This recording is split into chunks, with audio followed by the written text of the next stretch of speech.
Hi folks, welcome to the Prepared Homestead. This is Travis. Thank you all for stopping by to watch. Well, it looks like that the war front in Russia and Ukraine has just gotten a lot worse. Yesterday afternoon or so, I was receiving some reports that the big dam there in the Kherson area of Ukraine had been blown by yesterday evening. There was enough evidence to prove that it had happened, at least, I mean, as much as things can be proven nowadays with all the AI and all that kind of stuff. But it does appear that that big dam there that's actually been talked about, some of you probably remember, for almost a year now, of the possibility of it being blown by the Russians or the Ukrainians, and the integral seriousness of it and how important it is, and well, it has been blown. There's still a lot of unknown about this. And this is a very major thing. This is a natural disaster, an ecological disaster. This has to be considered by both sides, really, an escalation in this war because of the seriousness of what's going on. Now, of course, the Ukrainians are blaming the Russians are blaming the Ukrainians. There are some that say that it actually was not blown yesterday, that this is due to some damage that it sustained last year in some fighting. There's some video footage that's going around. If you see it, it's black and white closed circuit TV. That's actually a video from last year, and it's believed that it was struck by some HIMARS by Ukraine, but it didn't cause the dam to collapse then. But it's at a high water level. This is, all the spring melt off and the waters, from snow and ice and all the rainy season. And so the rivers there are at their highest level, and it's possible that it wasn't actually destroyed yesterday, that the dam was damaged last year, and it just finally gave way yesterday. Who knows?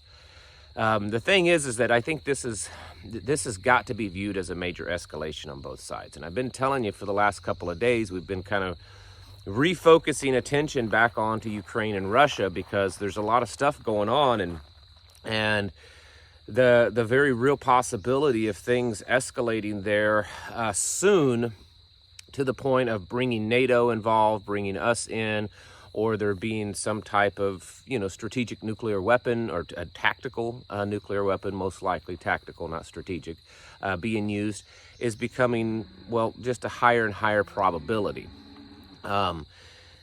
Supposedly, Ukraine has started their counteroffensive. Now, the reports on that are all over the place. There were reports yesterday that some officials within the Pentagon had off the record spoken to reporters at the Politico, saying that based on their information, it looks like the official counteroffensive of Ukraine has started. Officially, they're saying it hasn't started yet. Russia claims that it did start, and that they put it into it within hours, that they destroyed. They've released pictures and videos of multiple, what looks to be multiple tanks and armored vehicles that have been completely destroyed, and saying, yeah, we stopped the counteroffensive before it started. All that's happened at the same time that this dam goes, and you have to just, I think personally, this is just me, the odds of it just happening, just a coincidence that the dam collapsed right now based on damage it received last year, seems to be unlikely. But I could be wrong. I am known to be wrong once in a while. But I think it was probably something that was, done recently to cause it to go. Now, is it the Russians? Is it the Ukrainians? Who knows? I'll be honest with you. I'm leaning towards the Ukrainian side, meaning that the Ukrainians did it. That, to me, just makes sense, because they're the ones that would benefit the most from the dam going. This dam the number one, it's a hydro dam, so it produces a lot of electricity, but for that region. But it also allows for water to be run through a canal down into Crimea. So it's the biggest damage that's going to have long term is that it's affecting Crimea. It cuts off their fresh water supply. It's going to affect their farming, irrigation. It also, of course, the dam itself was also a bridge, so it affects traveling back and forth. The south side of that river there is mostly controlled by the Russians, the north side Ukrainians, so it's going to make it difficult for the Russian military in that area to cross that river now and to move into Ukrainian-held territory, because number one, there's no bridge there, and the floodwaters are going to be so big because of the dam breaking that it's going to make it difficult to cross. So there's that. There's a nuclear power plant just upriver from this, and they're now getting worried that if the water levels of the river drop because of the dam going, that river is what keeps the nuclear power plant cool. That's the water that they use to keep all the rods and stuff cool. And so there could be a major nuclear disaster if something isn't figured out.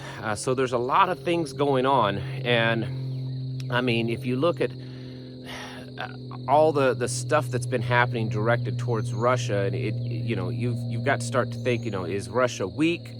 They're getting hit. They had their Nord Stream pipeline taken out. They've been getting attacked inside Russia, drone attacks. There's been movements into Russia, and then now this. You got to start to wonder: is Russia? Are they not as strong as what we've all thought they were, or are they being very methodical and strategic about how they move and plan things, or is this all being done purposefully so that the stage is just being set up to draw in and to drag this out, to draw in NATO, to give China a chance to get itself in a position for its war? Who knows? There's so many unanswered questions, and we may never have answers to them. But we're certainly watching things escalate.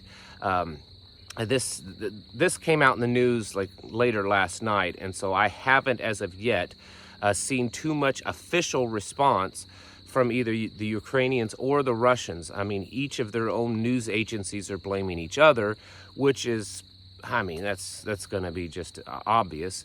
But I've not seen anything officially of a response, nor from America or NATO. Now, by the time you're watching this, that may have already come out, but when I recorded it, I didn't see any. And who knows? Will there be a retaliation of this? Was this, I mean, you could say that the Russians did this to kind of throw the Ukrainians off on their counteroffensive. I don't know if that would even, be something that could happen or that it would work. But this is certainly a major disaster. I think they said 150 tons of oil was spilled because of this. It was held there in the dam, to be used. I guess it was vats of oil or tanks of oil that's used in the turbines and all that kind of stuff. So 150 tons of oil has now been spilled into the river.